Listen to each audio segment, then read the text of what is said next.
Go ahead and call the meeting to order. Looks like everyone is here. Gwen, will you give us an invitation, please? Heavenly Father, we want to thank you for giving us another opportunity to come and meet together and join us in the decision that's needed to be made in the best interest of this school district. Please guide all of our leaders, local as well as national. Give us the strength to carry out and do the job that you know we need to do. Thank you for letting us be able to meet again. This I ask in thy name forever.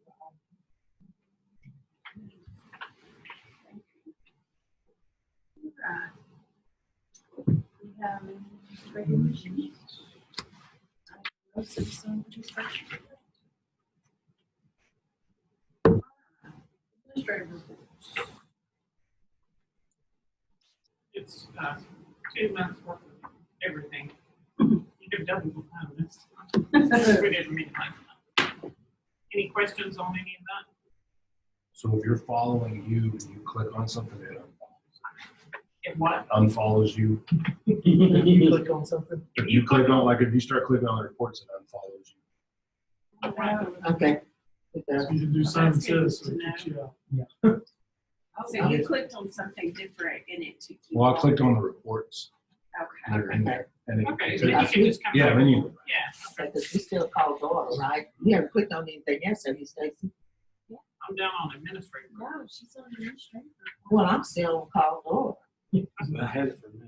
What happened? Oh, you didn't follow the leader. Oh, I had to click on. Yeah. Oh, I'd already joined the meeting. Yeah.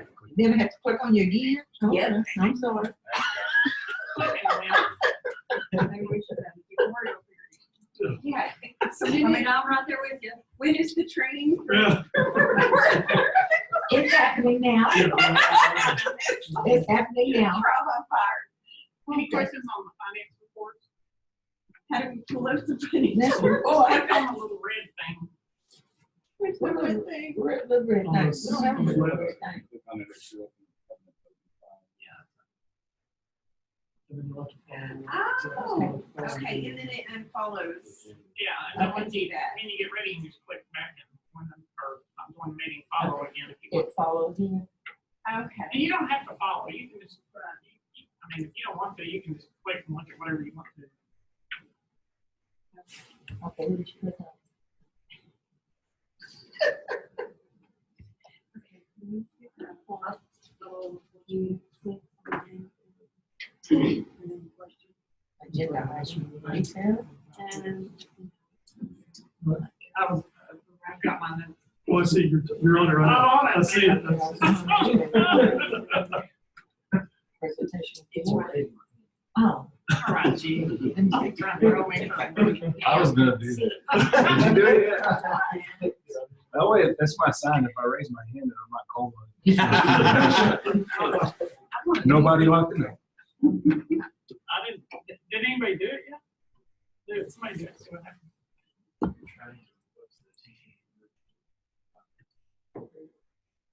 Okay. Oh, Justin Corzine requests the great sentence. That was just a, Okay. I don't know,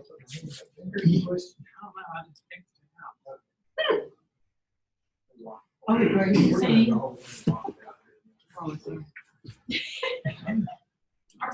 Everybody can make it. yes, Yes, ma'am. sir. All right, many Motion. times. All right. The, as you, I think we mentioned to you before, we are applying for it's the Elementary and Secondary School Emergency Relief Fund Coronavirus Aid Relief and Economic Security Act, ESSER. We have to apply for it, but what they're gonna send us $175,592 in federal money, but they're gonna offset the state money by the same amount. So we're not gonna get any more money. The state is replacing some of their foundation money with federal monies. So the reason that I wanted to bring this to your attention, one, is because you'll see when we close out the year, part of our operations are going to have been in a federal fund and part in general operating, much like it was. This is not new. It's happened before. when they cut the budget tremendously. A few years ago, the feds came in and added some money back. The state offset their funding, and so it's basically a net zero. No gain, no loss, hopefully. But they are going to offset this year's 1920s foundation program, and a lot of people are like, well, can we wait till next year to claim the money? I'm like, no, why would you do that? You need to do it in the same year that they're offsetting the foundation program. So and there was some question as to whether the board had to take action to apply for these funds. You don't. You have already done that by adopting policy update CD local that gives the superintendent authority to apply for any of these grants on behalf of the board. But not knowing if we, I thought we better go ahead and put it in administrative report. So, you have any questions on that?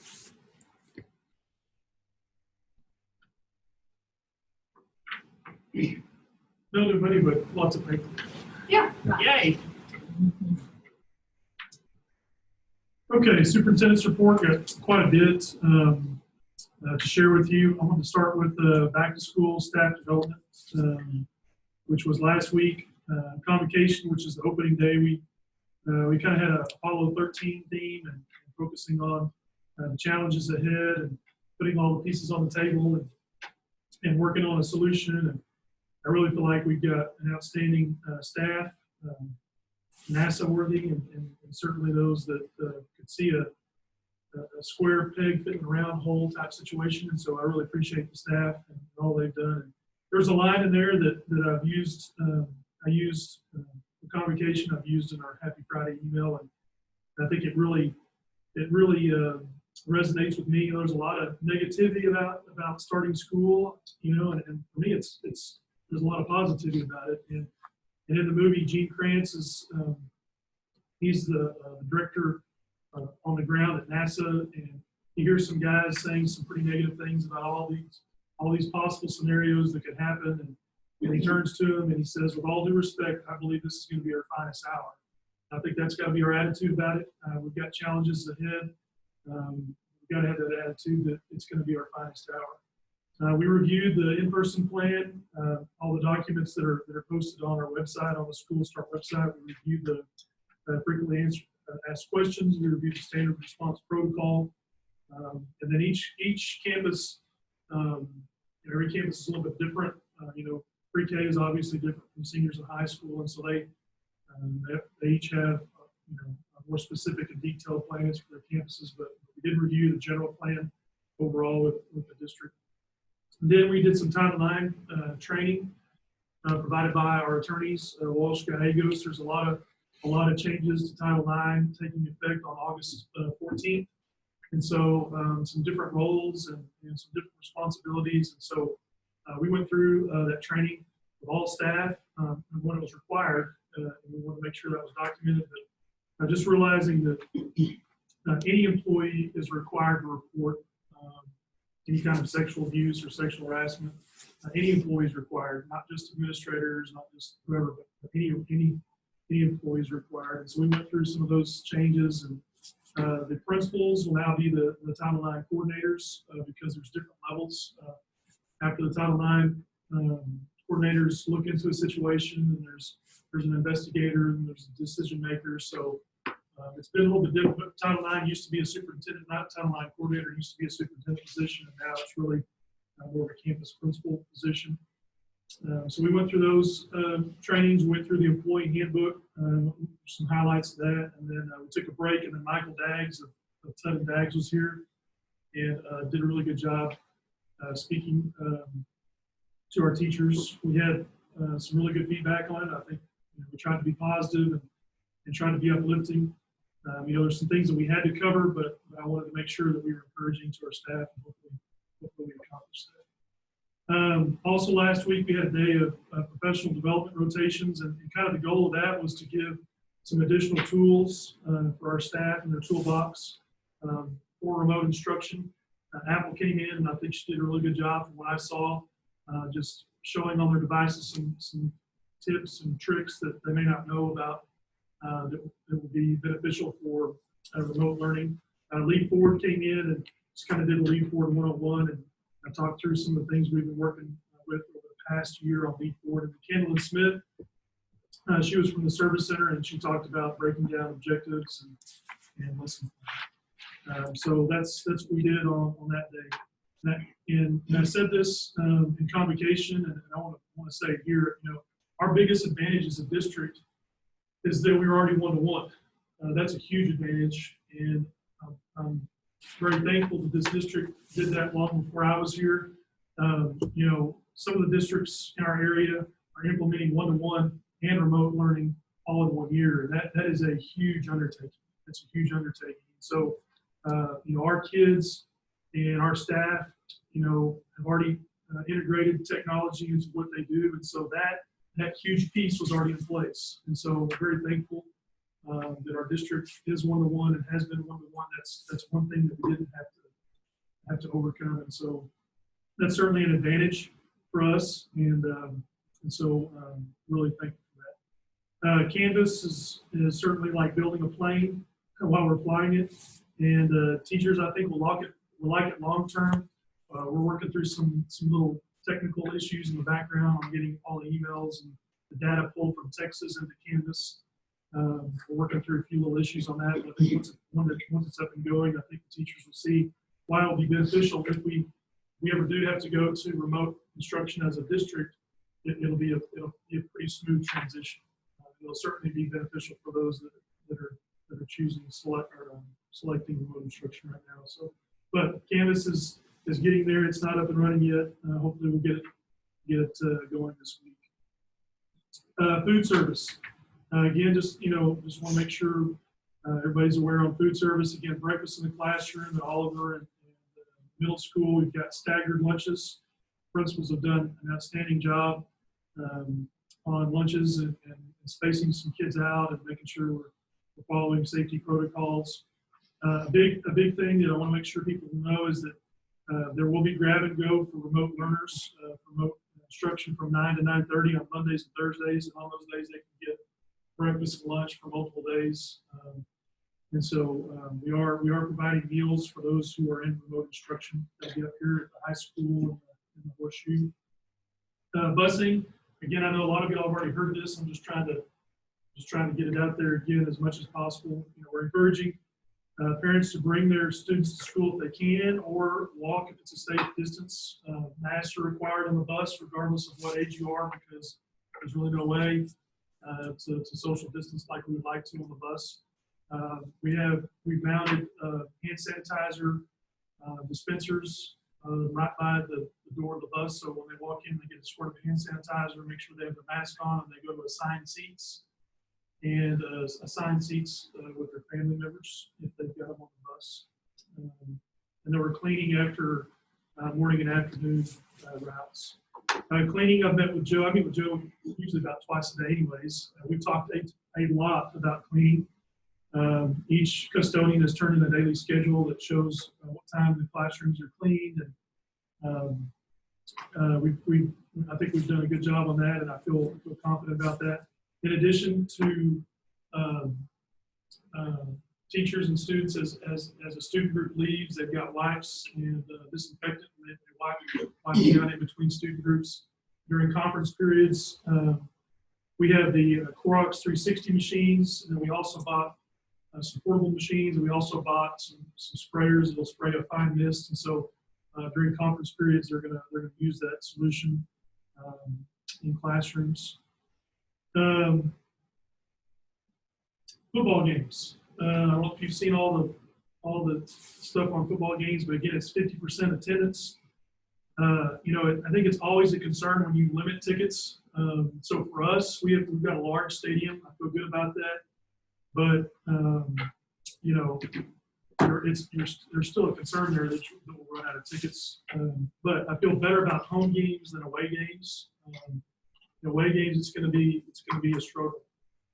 So some of the stadiums we play in are really small stadiums, and so we're likely going to offer those tickets to family members of players and cheerleaders first, and then open it up if there's any left to the general public.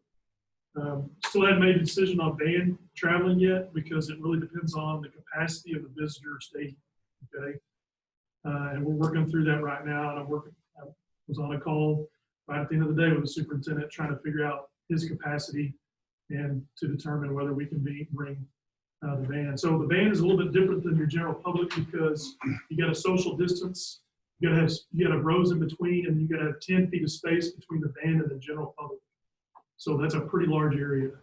And so when you bring the band to an away game, it's gonna take up a pretty large area. And our stadium, we're likely going to put them on the south side. It's going to take up just about that entire section. I've already looked at it and measured it, and it's going to take most of that section, if not all of it. So again, just everything is more complicated. You got to think through about 3 or 4 different things, but there's going to be no post scrimmage. Okay, there's an updated football schedule out there.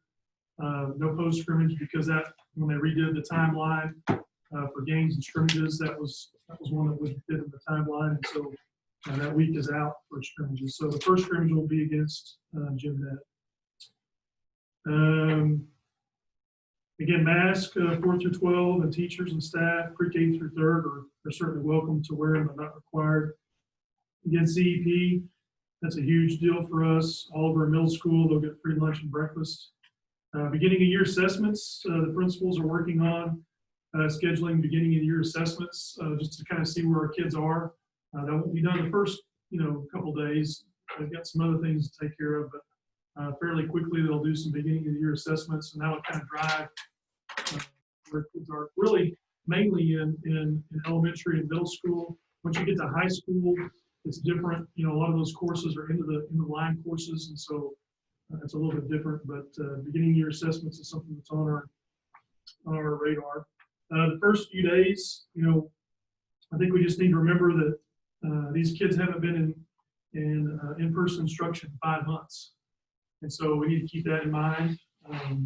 There's going to have to be some training on safety and routines, and there's going to be some different things that they're going to have to do that they're not used to. I know the principals are looking at SEL, social emotional language, and looking at some stuff on that. So our goal again was communication as much as possible. It's hard to communicate when the guidance changes so much. It's really hard because we're constantly, we have 8 documents posted on our school start webpage, and I know 3 of those we've updated, I don't know, three times that I can think of. And so it's hard when you post something, and then it as soon as you post it, it changes. But I think what our goal was, I know what our goal was is to provide some clarity, not some certainty. It's hard to provide certainty in a world with a lot of change, but we've tried to provide some clarity and consistency as much as possible. So again, we try to communicate as much as possible. When there's a void of communication, again, I've said it, I think in here, and I've said all the time, what fills that void is negativity. So we try to be open and clear about our communication. So, board meetings, we're looking at August 28th for the call and September 10th for regular. At the September board meeting, the asynchronous remote instruction plan for our district will be presented to the board for approval. That has to be submitted to TA by October 1st. Okay, so I know that for sure will be on the agenda. Special ed cyclical monitoring. Remember, we're in cycle 1 of special ed cyclical monitoring. That was supposed to happen last year, and with all that went on, we didn't go through that, so that's been bumped to this year. Every district on the state of Texas is on one of the cycles, and we just happen to get on cycle 1. I just want to wrap up again and just say how impressed and pleased I am with our staff and all the hard work they put into this. I think the teachers and paras have really dug in, and I think they're ready to go. Principals have worked really hard. Maintenance and custodian has worked real hard. Probably, and I said this earlier today in our office, probably the most important person in our district right now is that guy sitting right there. His cup runneth over. Every time he turns around, I'm asking him to do one more thing. just with all this remote learning, online ticketing, Ticket Spigot is what we're looking at doing, with Canvas, with just everything right now that we're doing. It seems like part of it has to run through Mr. Berkey. So I appreciate Michael and all his work. Excited about tomorrow. Really excited about it. Excited about the opportunity for our kids to come back to in-person instruction, and excited to communicate and get remote instruction going with those that choose that. There's a lot. Questions? One more thing, and I waited to give this to you to last. These are the new training requirements for board members. So please do not resign after you see this. So, we're going to do our best. Y'all know the TAS and NASB is going to be virtual again. Going to be virtual this year. So I don't know what that's going to look like. I got to be honest. For me, 2 days of watching things on a computer is not something that I'm super excited about. We're going to make the best of it. But overall, there, a lot of these things we've done, and we've kind of combined them. I'm going to hand them out so that, for first-year board members, it says it's 25 hours, but notice it's about 25 hours. Some of this, we did local orientation, it doesn't take 3 hours. Some of these hours are off a little bit. And then we did that ISO trainings this summer, and it was also team building, so it counts for both. And you've already done the cybersecurity training, so it's not as bad as it sounds, it looks. So this is the new requirements, and they're supposed to go back into effect on September 1. They've kind of been paused, and so they're supposed to go back into effect on September 1 is what I understand.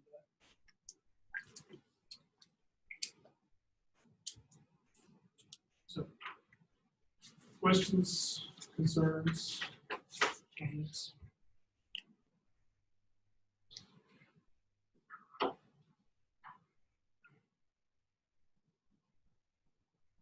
They still talking about holding the task in October. It'll be virtual. Thank God. They've already announced it. I wasn't going to. That's too many people in one place. No.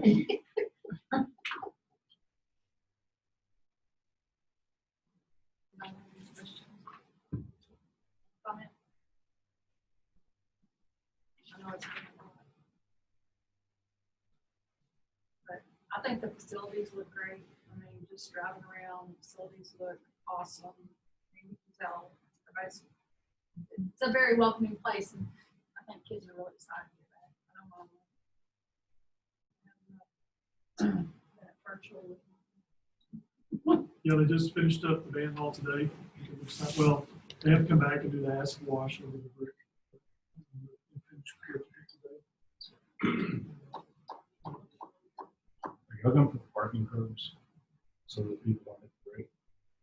That's a good point. We have the metal on the other side. That's a good.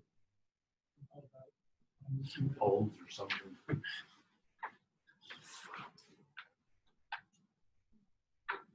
No, didn't we? Yeah.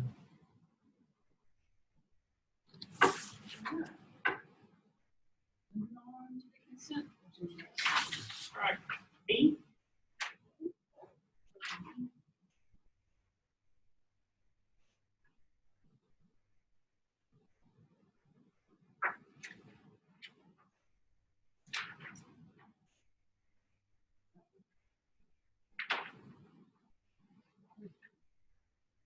Entertain a motion.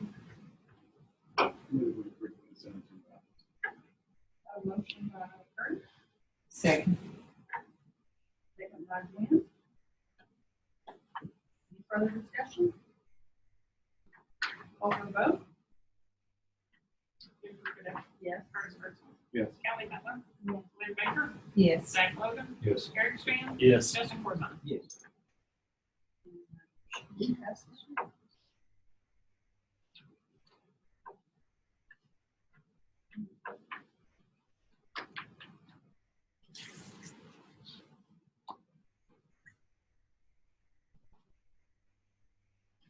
Sorry, I'm trying to figure it out.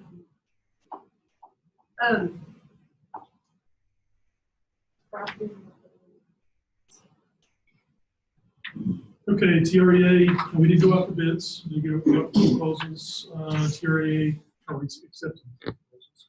TREA was the only one that, we solicited, we called other people, who are you with? TREA was the only one that, submitted a quote, and, it did go up, it went up by 23.9%. It was actually less than what we were anticipating, we were budgeting. It is property and liability. We did have one other quote, but it was just for liability. It wasn't for anything on the property side. So just a couple of highlights. The deductible did go down from 2% to 1%. So we had a school gap protect policy that covered that 2%. They're looking at our policy right now to look what that would look like to buy down that 1%.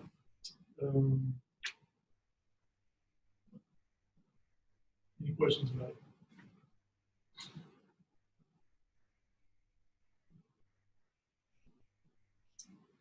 All right.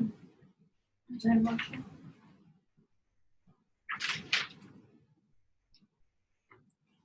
Make a motion to approve the property liability insurance as presented. Motion by that. Second. Second by Kelly. Any further discussion? Call for a vote? Amber Still, Yes. Chris Birdsong. Yeah. Kelly Miller. Yeah. Lynn Baker. Yes. Zach Logan. Yes. Eric Strand. Yes. Justin Corzine.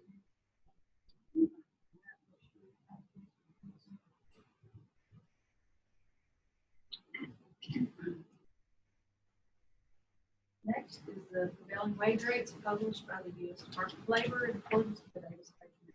Any subsequent amendments? Mentioned. Blah, blah, blah. This is in preparation for going out for roofing requirement. We have to follow. We just have to adopt this. We will follow the Davis Bacon Act wage rates. That's our understanding. When they go up for bids, they have to follow.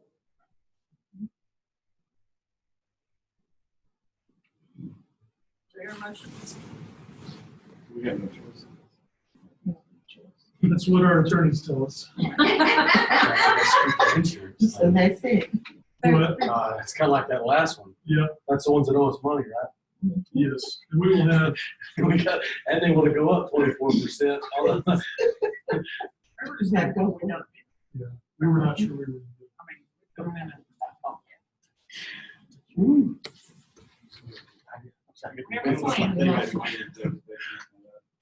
We have to pay ridiculous wages for what you can hire a local person for.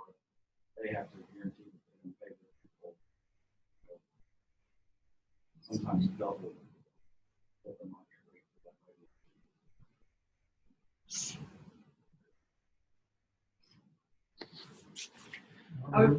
that Yeah, I mean, I'm moving. We're just following the advice of our attorney.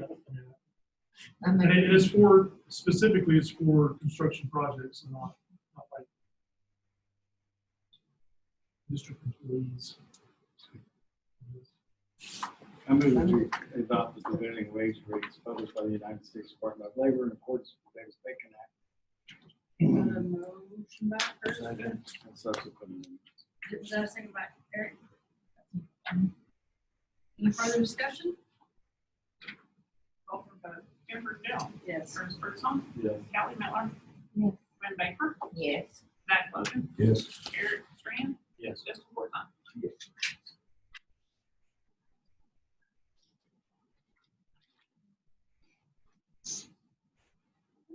I believe we have some student handbooks for high school, middle school, and Oliver. Yes. Any questions about those after review?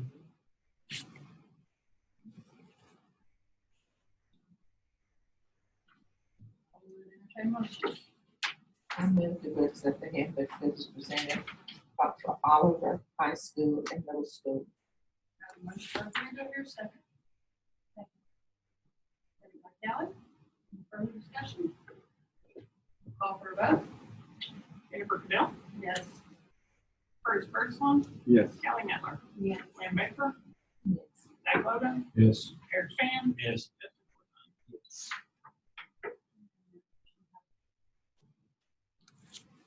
Next is the student code of conduct. Do I have any questions?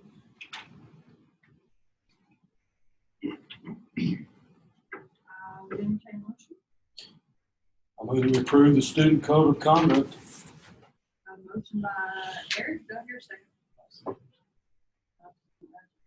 Any further discussion?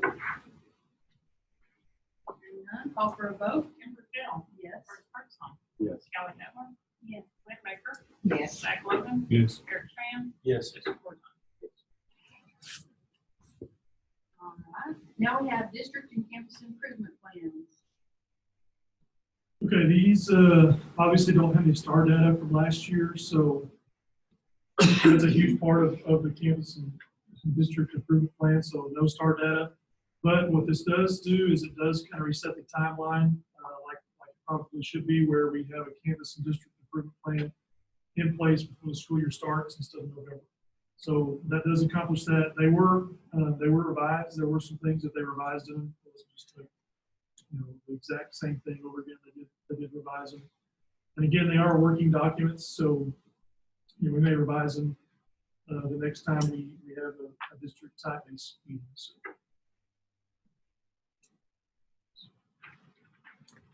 I move to approve the 2020-2021 campus improvement plans as presented. Got a motion by Curtis, do I hear a second? A second. A second by Gwen, any further discussion? Call for a vote? Jennifer Cadell, Yes. Curtis Birdsong, Yes. Kelly Miller, Wayne Baker, Yes. Zach Logan, Yes. Eric Span, Yes. Justin Gordon. All right, and that motion passes unanimously. Next on the agenda, we have the campus discipline coordinator.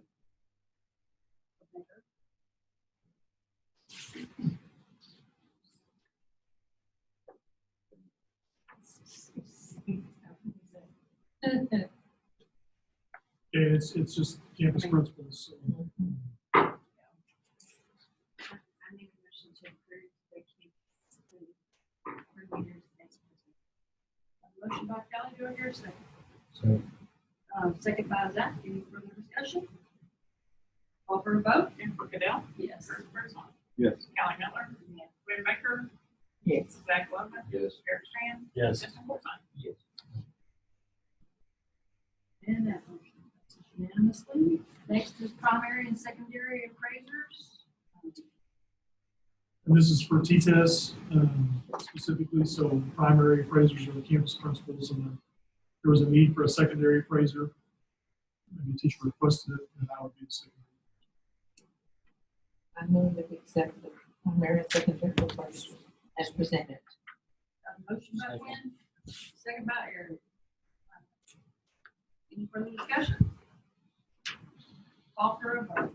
Jennifer Cadell, Yes. Curtis Birdsong, Yes. Kelly Miller, Yes. Wayne Baker, Yes. Zach Logan, Yes. Eric Span, Yes. Justin Gordon.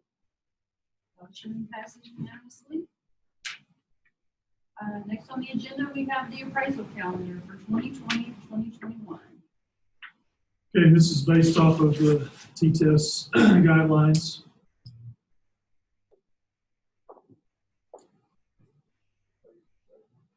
I really don't have not a whole lot to it.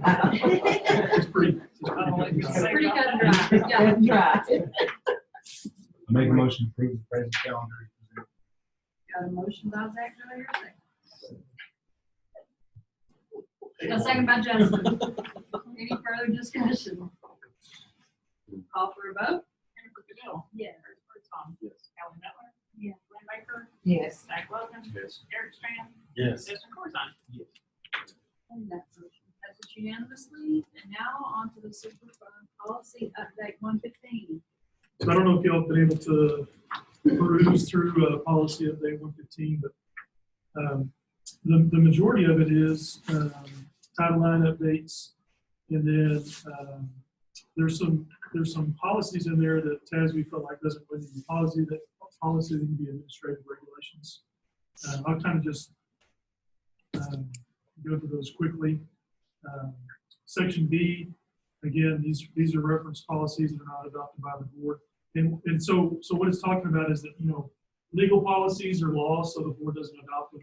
So local policies are, even though typically there's a reason why they're in a policy update, but legal policies are law, and so there's no need to approve them. Local policies have little discretion. Section D on personnel has to do with paid vacation and holiday benefits. Discrimination, harassment, and retaliation. This is on court decision, Bostock versus Clay County, Georgia.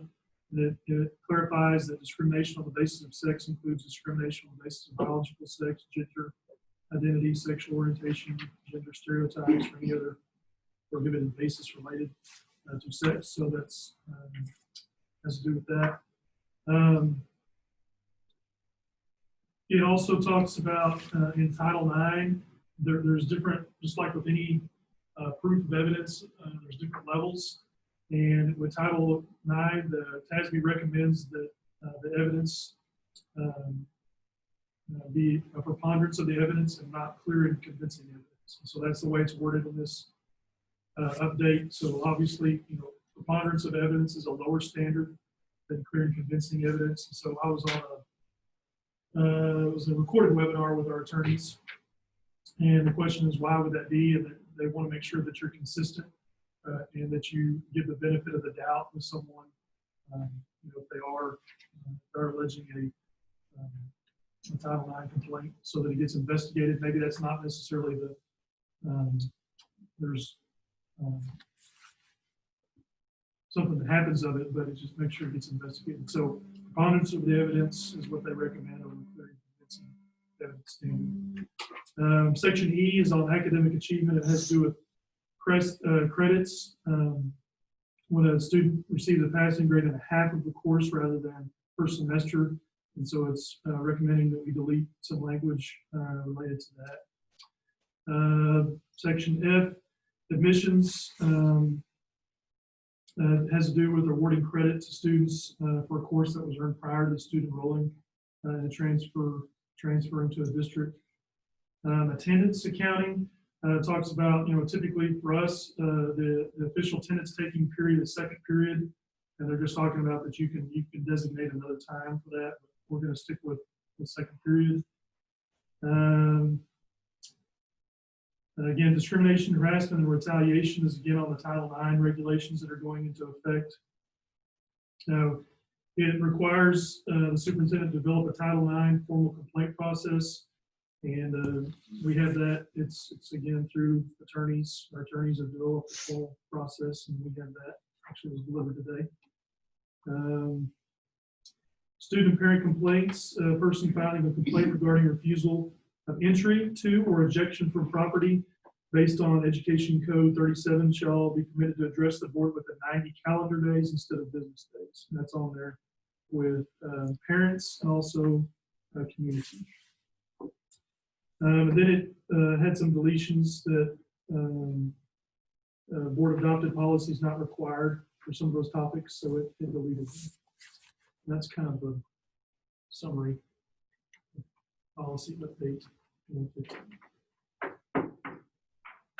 Have any questions or comments? I would entertain a motion. I move that the board add revises the lead local policies as recommended by TASB Policy Service according to the instruction sheet for TASB localized policy manual. A motion by Justin, do I hear a second? A second. Second by Gwen. Any further discussion? Call for a vote. Jennifer Cadell, Yes. Curtis Bergson, Yes. Callie Miller, Yes. Gwen Baker, Yes. Zach Logan, Yes. Eric Strand. Yes. Justin Fremont. And that motion passes unanimously. Next on the agenda are high school course path, college career 1, 2, 3, and 4. So when the high school is looking for a course that mirrored what Avid does, this is what they found, and it's actually a TA innovative course. And so because it's a TA innovative course, it requires board approval. But looking at the TEKS, it's very similar to Avid. Do I hear a motion? I make a motion to accept the high school course path, college career, 1, 2, 3, and 4. Motion by Gwen, do I hear a second? Second. Second by Eric. Any further discussion? Call for a vote? Jennifer Goodell, Yes. Curtis Birdsong, Yes. Callie Netler, Yes. Glenn Baker, Yes. Zach Logan, Yes. Eric Strand, Yes. Justin Corzine. Motion passes unanimously. Next on the agenda, the NIMS adoption. So we looked for NIMS adoption by the district, and it may have happened at some point, but I couldn't find it. So I think the safest thing to do is just to recommend the adoption of NIMS. And some of y'all are probably familiar with NIMS. It's basically a common set of procedures and processes and terminology that that you use across multi-agencies if there's an accident or an incident. And this is basically the first step is to adopt those common set of procedures and language in case of an emergency. So we're all using the same language. So I think we use it. I mean, we use that language. It's all embedded in through our emergency operations plan and everything else. But I just couldn't find where we actually. Do I hear a motion? Move that we approve the NIMS adoption. Got a motion by Curtis, do I hear a second? Second. Second by Eric. Any further discussion? Call for a vote? Jennifer Goodell, Yes. Curtis Birdsong, Yes. Callie Netler, Yes. Glenn Baker, Yes. Zach Logan, Yes. Eric Strand, Yes. Justin Corzine. And motion passes unanimously. Moving on to cafeteria meal prices. So after we adopted the cafeteria prices last time, we saw where there was a notification that there was a glitch in the spreadsheet that calculates that. So the requirement price, so what it is Jennifer plugs in numbers and it basically spits out, this is what you're required to do. And it has to do with free and reduced versus paid, and because even paid students get benefit with government like commodities and those kind of things. So the required price was $2.26. So we round that down to the nearest 5 cents. So it's $2.25. So again, because middle school and Oliver are getting free, it really doesn't impact them. What it does impact is the students that eat at the high school only and that are paid, and that averages daily about 5 students. These are open units. Fair motion. Make a motion to accept the cafeteria meal prices as presented. Got a motion by Glenn. Do I hear a second? Second by Zach. And so the lunch prices will be $2.25. Any further discussion? Call for a vote. Jennifer Goodell, Yes. Curtis Birdsong, Yes. Callie Netler, Yes. Glenn Baker, Yes. Zach Logan, Yes. Eric Strand, Yes. Justin Corzine. Motion passes unanimously. Next on the agenda is the 2020-2021 contract for Region 14 services. So presented, you have the costs of the services that we select. We don't participate in all of them. These are the ones that we do participate in.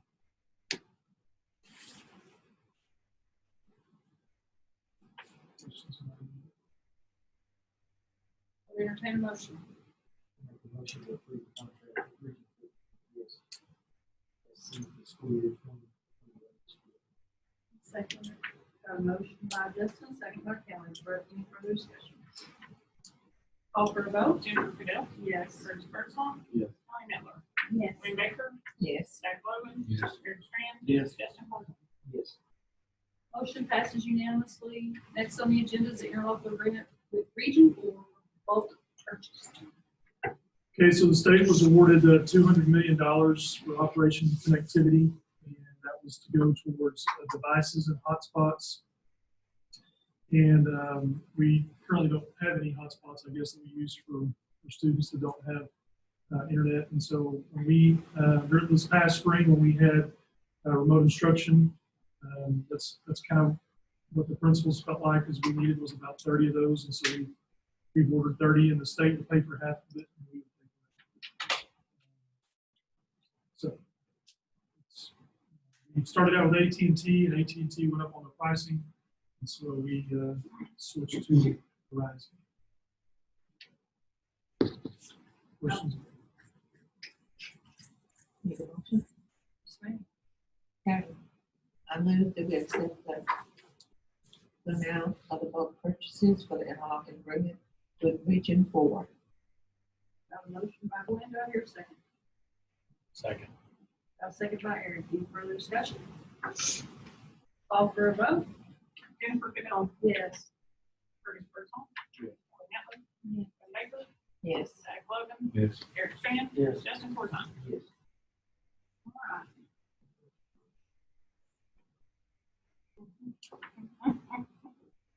He doesn't have quite enough.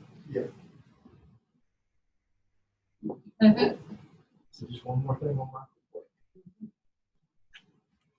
report. Okay. I think we will convene into executive session.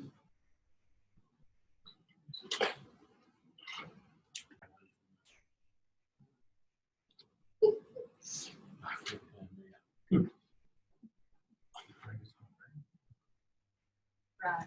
Something could blow up. This meeting doesn't take Right. Chances are I could be there. 7 or 8 minutes. Yeah. It's quick. But we just have to have it form. We have to adopt the budget before the 1st of September. So that's why I'm asking. Yeah. We got you.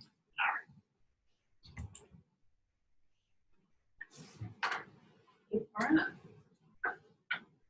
Thank y'all. You're ready to We're leave. not done. Yeah. I'm so sorry. It is 7:05. Would entertain a motion. I make a motion to adjourn the meeting. Second.